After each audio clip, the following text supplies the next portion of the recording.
Sticking with that story, the Libyan Transitional Council has offered an amnesty to any of Colonel Gaddafi's henchmen if they give up the whereabouts of the leader.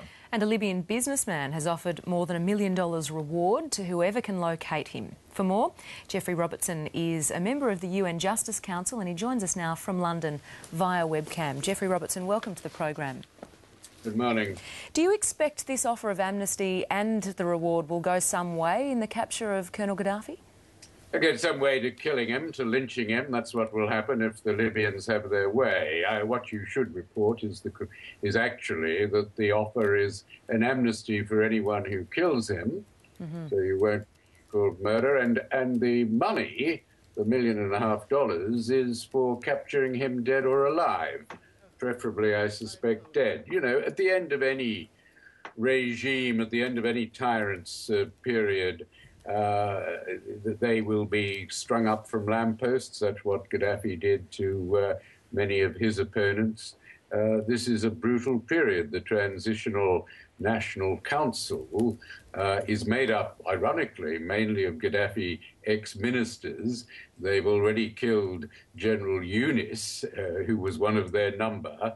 They don't control the situation on the ground. So there will... And they can't try him. There is no justice system in Libya to do it, because all the judges, it's got to be completely reconstructed. So it is pretty depressing for those of us who believe that the way to a better world is to have some sort of rule of law, to find some people who should know better, including David Cameron, I'm afraid, saying, oh, let's leave it to the Libyan people. You leave it to the Libyan people and they'll either string him up or there will be a mock fraudulent trial, which there was, of course, the fate of Saddam Hussein, and there will be the death penalty, without doubt, sooner rather than later, as soon as he's caught. There is an alternative, and it's a very important alternative, and that is to deliver him and his son Saif and his brother-in-law, al-Sanusi, who was the head of their intelligence services, to The Hague, to be tried there for crimes against humanity.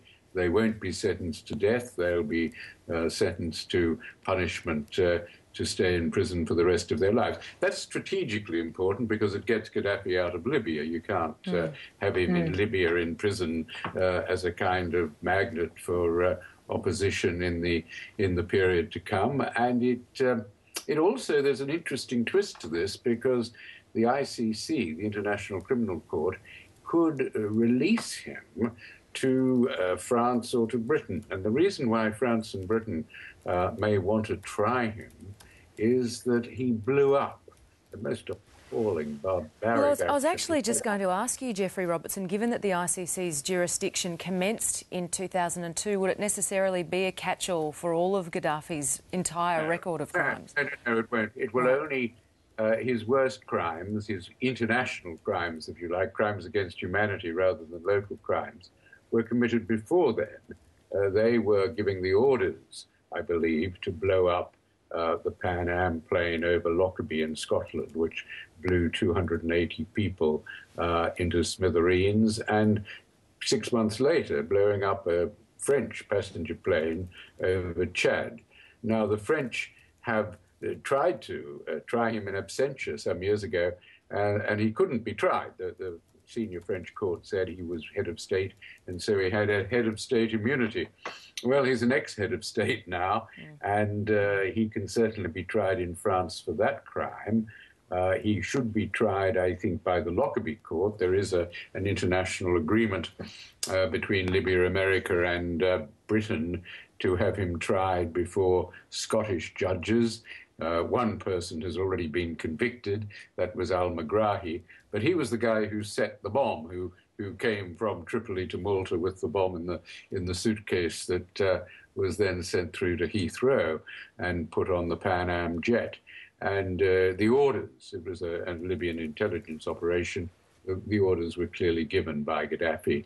And actually there's some evidence has come out recently from the Libyan justice minister who claims that Gaddafi gave the orders.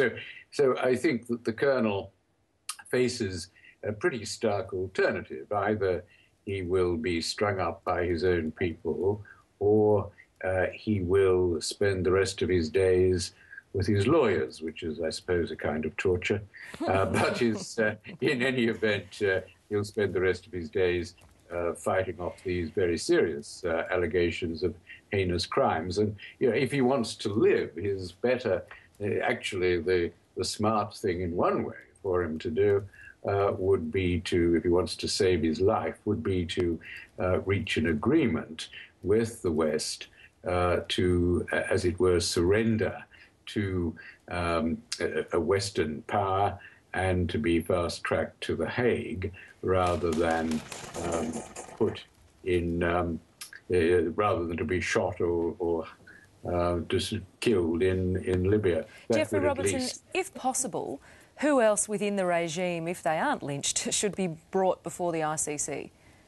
Oh, the ones they've indicted. Saif Gaddafi, who's a very nasty piece of work. I've had the pleasure of examining him myself in a British court. Yes. When he brought a live action. And I found him, I've cross-examined mass murderers before, but I found him a particularly vicious person.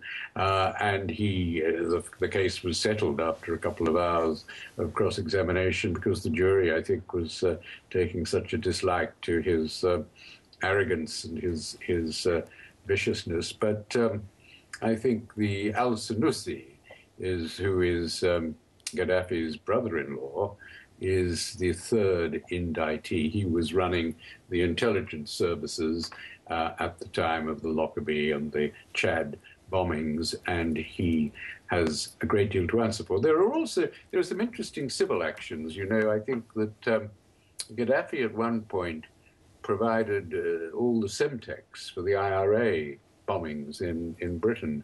And he's got a lot of wealth, and it may be that we'll see, I'm sure we will, victims or who've been injured in those IRA bombings, and perhaps relatives of victims will seek to obtain some of his wealth, which of course is massive, and it's that wealth that his son made use of to have people kowtow to him and suck up to him. And we had a disgraceful episode with academics from the London School of Economics pretending that he was an academic and in order to obtain Libyan oil wealth. But that's another story. Geoffrey Robertson, what do you believe should happen to other countries that may offer Colonel Gaddafi sanctuary? Well, they must be drummed out of the United Nations. I don't think there are very many. Venezuela was a candidate, but Mr. Chavez has been very quiet.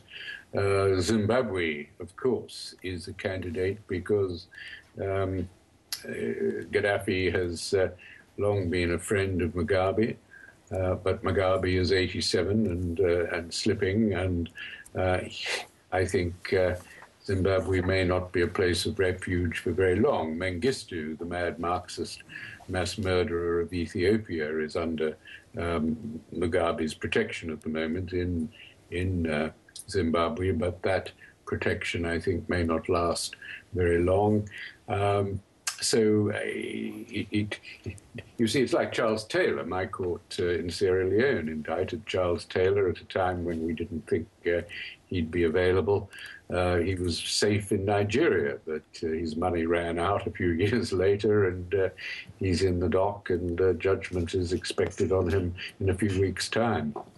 Geoffrey Robertson, we'll have to leave it there, but it was great to speak to you this morning. Thanks for joining us. Thank you.